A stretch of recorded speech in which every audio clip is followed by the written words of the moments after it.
Lenin had value in some of what he wrote. He wasn't perfect by any stretch. You're not of the problem with the red imagination. terror thing. You have no problem with the red terror. Which part of the Red Terror?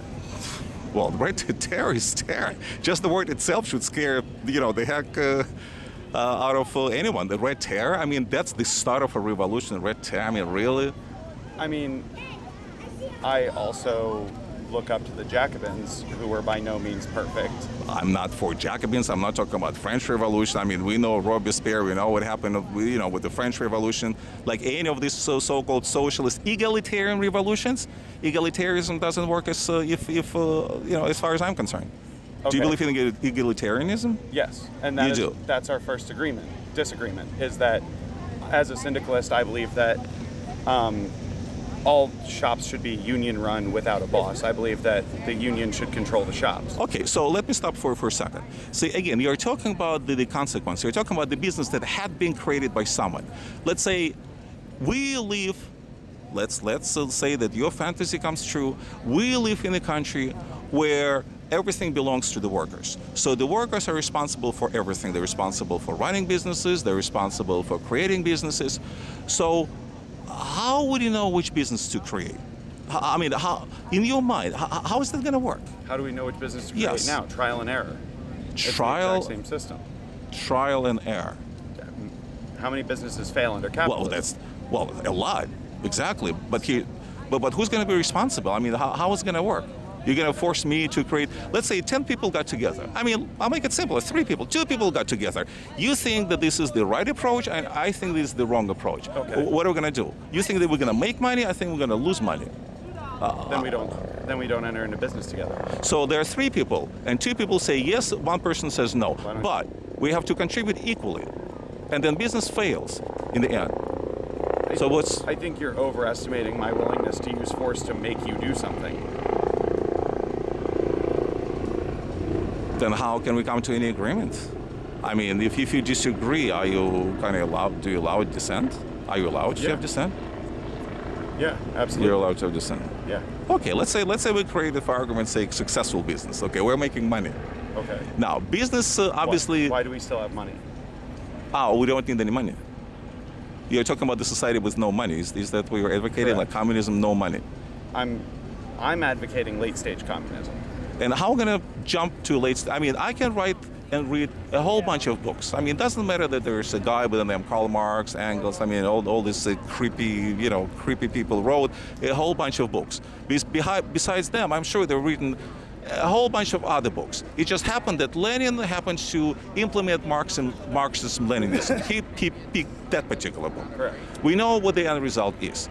So the point I'm trying to make is that communism, all these words that we're now using, communism, socialist, they can, happens to come from that particular book. They could have used completely different words, right? Correct. If you talk about, the usage of the words.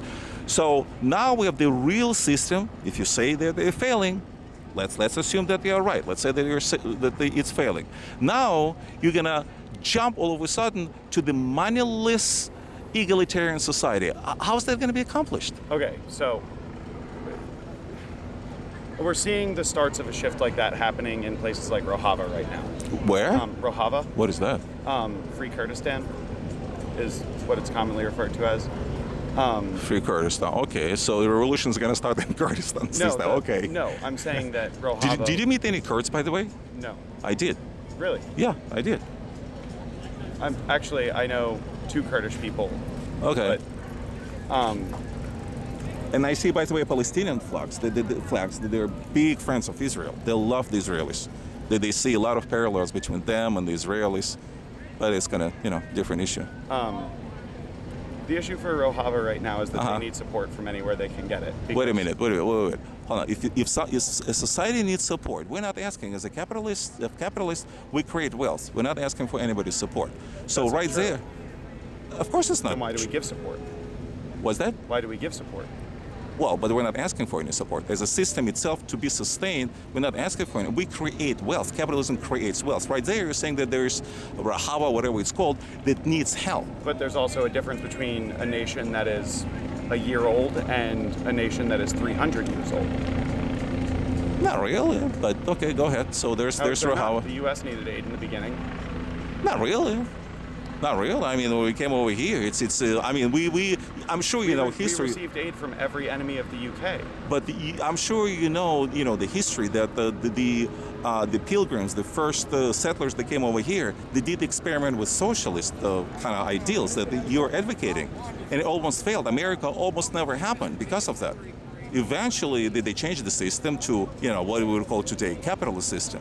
But socialism did fail from the very beginning, back in the 1600s. Okay, but back to Rojava. The issue with Yes. Rojava is Rojava relies very heavily on community involvement and very heavily on local groups being directly involved in government. Also, I strongly recommend reading the writing of O'Callaghan. Reading, there we go.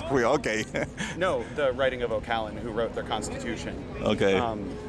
He's a fantastic writer. It has to be translated for me, unfortunately. I don't know if you can read. I can only read Russian and English. That's Okay. about it. That's the extent of my foreign language knowledge. But we had to live a lot of communist bullshit back in society. I had no escape. We had to. Going to college, a third of our curriculum was a total waste. The scientific communism was one of the subjects. I mean, think about it. And of course, Das Kapital, and of course the history of CPSU. I mean, you name it. We had to go through all this propaganda. But go ahead, I'm sorry. O'Callaghan wrote their Constitution, which I strongly recommend reading. Okay. It's a very well-written document. It's very well put together. Okay. You don't mind recording you though, right? Yeah. Okay. You don't mind? No. Okay. I mean, like a little bit, but not really. Oh, no, I definitely am a little bit bothered by getting filmed, so. I don't. What are you using it for? Can I ask? I'll give you my credit card. I really don't want to be My on card. anything, if that's okay. Sure. Yeah, you can be on nothing. I don't want to be posted on anything. You don't have to be posted on anything. It's your choice. It's a free country, right? Yeah, go ahead. Well, no, technically under the federal law, I do not have to consent to being filmed. So I'm just asking out of politeness, please don't post me on anything. Yeah, sure. I strongly recommend reading the Constitution of Rojava. It's very different from Marx-Leninist systems, largely because the Kurds suffered a certain extent under the USSR. USSR, the Kurds, they suffered more under the Turkish rule and the Iraqi rule.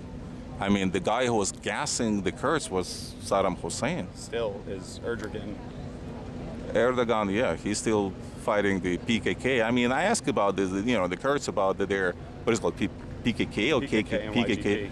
I mean, why do they have this kind of terrorists? I'm not really, too happy with them conducting these policies. I mean, essentially, I guess this is just a group of idiots. That's all I'm gonna say. And then don't represent the Kurdistan in general. part of the problem is that the Kurdish people have historically not been treated well, no matter Correct. which country they live in. Correct. That's the parallel with the Israelis, with the Jews. Right. Okay. And so Rojava is an attempt for them to establish a nation for themselves, primarily by fighting back ISIS. Okay. Well, yeah, carving territory from now liberated Iraq by us. Right. Okay. So their main goal is to take territory back from ISIS. But what makes you think that they're against money, against profit, against private property? Because these are the basic fundamental tenets of capitalism versus socialism or communism. They're technically syndicalists, probably. Their government relies very heavily on workers' shops building up the government rather than the government influencing workers' shops. Yeah, but that's kind of democracy. That's kind of nothing to do as far as economic system is concerned, and capitalism is essentially an economic system. I mean, making a profit is capitalism, no? But they're also providing for basic needs of their citizens. That's social services that we have a lot of in this country, in any capitalist country. It's called social services, social homeless, security. What's that? I've been homeless. Have you ever been homeless? Well, if I lived in the USSR, it's almost like being homeless, that's right. I was stateless. I was It's even worse. homeless here. But why is that?